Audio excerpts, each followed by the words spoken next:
Aujourd'hui, on vous emmène dans l'un des plus grands camps de migrants informels de France. Là, tu vois, les gens, ils arrivent là. Filme pas. On est allé dans le nord, à Laune-Plage, qui est l'un des principaux points de passage pour les personnes qui souhaitent rejoindre l'Angleterre illégalement. Il y a plus de 2500 migrants qui y vivent dans des conditions inhumaines en attendant de tenter la traversée de la Manche au péril de leur vie. How is the life in here? Yeah, too difficult. Not easy to be in the jungle. We don't know we live or we will die. Ce dimanche, on a accompagné les bénévoles du Secours populaire pour une grande distribution alimentaire qu'ils ont l'habitude d'organiser sur place.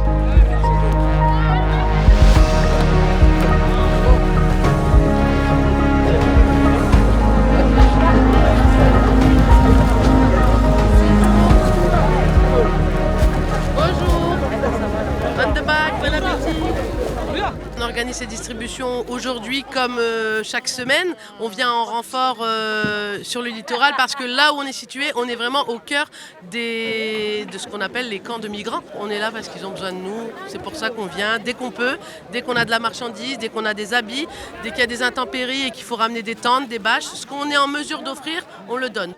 Il y a énormément de monde aujourd'hui. Est-ce que c'est toujours comme ça? Et comment la situation elle évolue?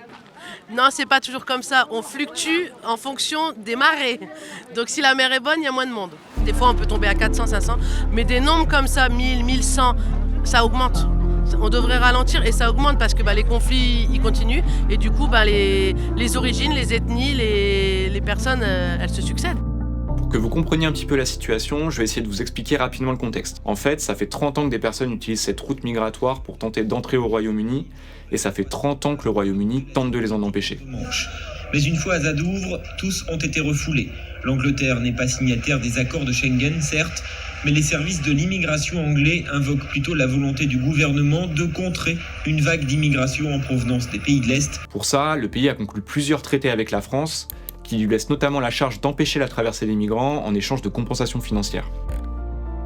De leur côté, les autorités françaises, en plus d'empêcher ces traversées, elles démantèlent en permanence les campements qui s'installent sur le littoral. C'est la doctrine du zéro point de fixation et elle aurait pour objectif de décourager les migrants d'utiliser cette route.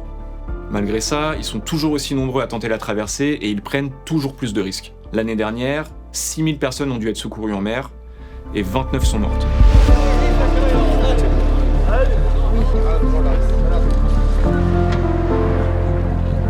I'm here like 10 days because the weather is not good and it's very dangerous with the boat. The people can go there. Maybe we don't know we live or we will die, but we can try. I'm from Iran and like for the 7 years we fight about freedom or something like that, but we cannot get it. What we can do, just leave our country, our mother country, our friends, our jobs, and look at some better future in another country. How is the life in here? Yeah, too difficult. Not easy to be in the jungle. But we don't have any other choice. So we have to stay here and try to go to some safe place. Why did you left your country? Because of Taliban. What can we wish for you for the future? Not only for me, for the people they are here, we can wish they will have better life in the UK maybe. And for my country, we can wish that will be freedom. J'espère que ce reportage vous a intéressé.